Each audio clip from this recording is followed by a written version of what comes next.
ஏறுறது மட்டும்தான் கஷ்டம், இறங்குறது ஈஸி தான் நினைச்சா அதெல்லாம் கஷ்டம். சரி சன்ரைஸ் பார்த்துட்டு கீழே போலான்னு பார்த்தா ஏப்ரல் ஃபூல்.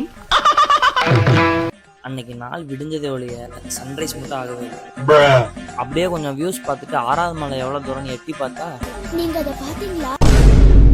இந்த வெள்ளிங்கிரி ட்ரெக்கிங்களோட ஃபைனல் பார்ட்டில் இந்த மலையை நீங்கள் ஏறிட்டு கீழே இறங்கும்போது உங்களோட ஃபீலிங்ஸ் எப்படி பண்ணுறது கொஞ்சம் புரியறதுக்கு ட்ரை பண்ணுறேன். கஷ்டப்பட்டு மேலே ஏறி போனதுக்கப்புறம் அந்த வியூவை நீங்கள் என்ஜாய் பண்ணிக்கிட்டு கீழே இறங்குவோம். ஆனால் அது எல்லாமே உங்கள் உடம்புல எனர்ஜி இருக்கிற வரைக்கும் தான். கீழே இறங்கும் போது வெயிலும் வந்துடுச்சு, கையில் இந்த வாட்டர் பாட்டில் தண்ணியும் காலி ஆயிடுச்சு. வர்ற வழியில் ஒரு மோர் ஒன்று குடித்தேன். வாழ்க்கையில் அந்த அளவுக்கு டேஸ்ட்டாக ஒரு மோரை நான் குடித்ததே கிடையாது.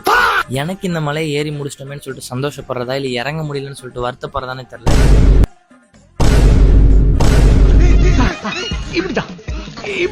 நான் உங்களோட எக்ஸ்பீரியன்ஸ் எப்படி இருந்ததுன்றத கமெண்ட்ல ஷேர் பண்ணிட்டு போங்க. பாய்.